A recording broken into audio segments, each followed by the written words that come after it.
میرا سوال ہے کہ قرآن شریف میں ذکر ہے کہ بعض قوموں میں اخلاقی بیماریاں پائی جاتی تھیں اور ان کو اللہ تعالیٰ کی طرف سے سخت سزائیں ملی.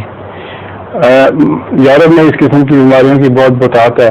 کیا ان کا راہ راست پر آنے کا کوئی موقع ہے یا پھر پہلی قوموں کی طرح سزا کے حقدار بنے گے؟ کون سی بیماریاں؟ یہ یہاں پہ اخلاقی بیماریاں بہت. اس کے نتیجے میں کیا پیدا ہو رہا ہے اخلاقی بیماری کے نتیجے میں؟ جب موسیٰ علیہ السلام حضرت لوط علیہ السلام کے قوموں میں یہ بیماریاں آئی تھی تو ان کو سزائیں ملی ہیں. اور یہ بیماریاں یہاں پہ ہیں، ایڈز بھی بہت زیادہ ہے اور بھی کسی بھی بیماریاں ہیں. آپ تو خود بتا رہے ہیں کہ سزا مل رہی ہے، یہ پوچھ کے رہے ہیں. میں آپ سے سوال سے بھی کیا تھا، آپ کو پتا ہے کہ سزا مل رہی ہے اور ان بیماریوں کی وجہ سے مل رہی ہے، جو کہ نظر غلامی کی وجہ سے پھیلا ہوا ہر ایک کو ہے.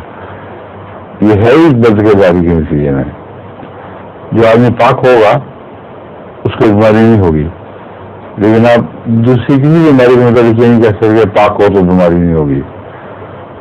بھی بخار، ٹائیفائڈ، دمہ، کینسر، ہر چیز نیک لوگوں کو ہو سکتی ہے، مگر یہ بیماریاں نہیں رکھتی.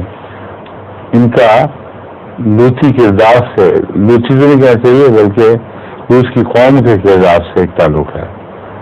تو جیسے اس وقت ان کو سزا ملی تھی، امید کر دیے گئے تھے، یہ سزا مل رہی ہے اور دن بدن بڑھ رہی ہے اور اس کا کوئی علاج ابھی تک ان کے پاس نہیں ہے.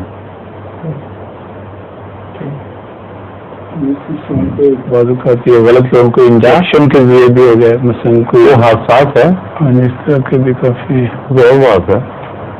حادثات کا نہیں ہوا ہے، وہ قانونی قوت سے اتفاقاً ایک چیز کہا گیا نا، اس کو حادثہ کہتے ہیں.